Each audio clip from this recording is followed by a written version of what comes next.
So what are plexiform neurofibromas? Plexiform neurofibromas are one of the most complex and difficult aspects of neurofibromatosis type 1. These are benign tumors that can develop anywhere in the peripheral nervous system from the spinal roots out to the periphery. They are basically hyperproliferative Schwann cells as well as infiltrating immune cells such as mast cells and fibroblasts. And these tumors usually extend along long lengths of nerves or coalesce around groups of nerves, such as the brachial plexus or the lumbosacral plexus. So where do plexiform neurofibromas develop? Plexiform neurofibromas can really develop anywhere in the peripheral nervous system, arising from paraspinal lesions on the spinal roots all the way out into the periphery.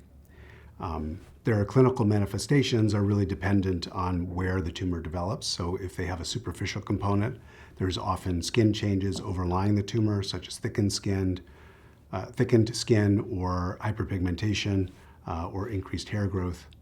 But tumors can also develop internally without any superficial manifestations and may be found only on the basis of feeling an underlying mass or based on clinical symptoms or based on imaging findings. So even though plexiform neurofibromas arise from nerves, they can impact other organ systems, often through direct impact physically on those organs and sometimes through invasion. So sometimes, for instance, a plexiform neurofibroma can develop intra-abdominally, and sometimes those tumors can involve the intestinal wall. They might also involve the wall of the bladder.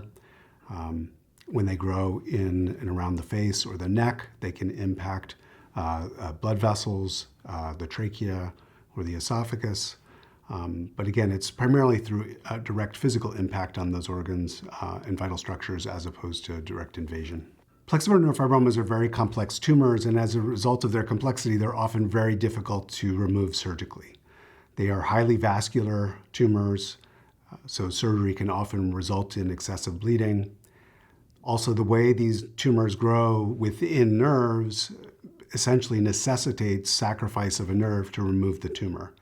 So any nerve that the tumor is growing on will often be injured at the time of surgery and the function of that nerve lost. The way these tumors grow, they often insinuate themselves around and into adjacent structures and organs, again, making surgical resection very difficult, and it's almost impossible to resect these tumors completely.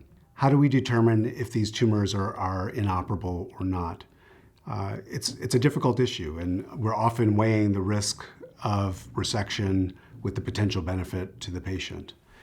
And the tumors that I would consider inoperable are the ones where there is going to be risk of significant neurologic impairment, worse than the symptoms that the patient is already experiencing, or tumors that put the patient at too much risk of blood loss or injury to adjacent vital structures. Our choices around surgery with the advent of new medical therapies is certainly changing. I do think that there is a role for debulking of these tumors in certain situations, particularly where a limited surgical procedure can provide a patient immediate and safe benefit, either cosmetic or functional. I think over time, we will better be able to ascertain how much medical therapy will replace some of the surgical procedures that we've done in the past. But I do think that at this point, there's still a role for both.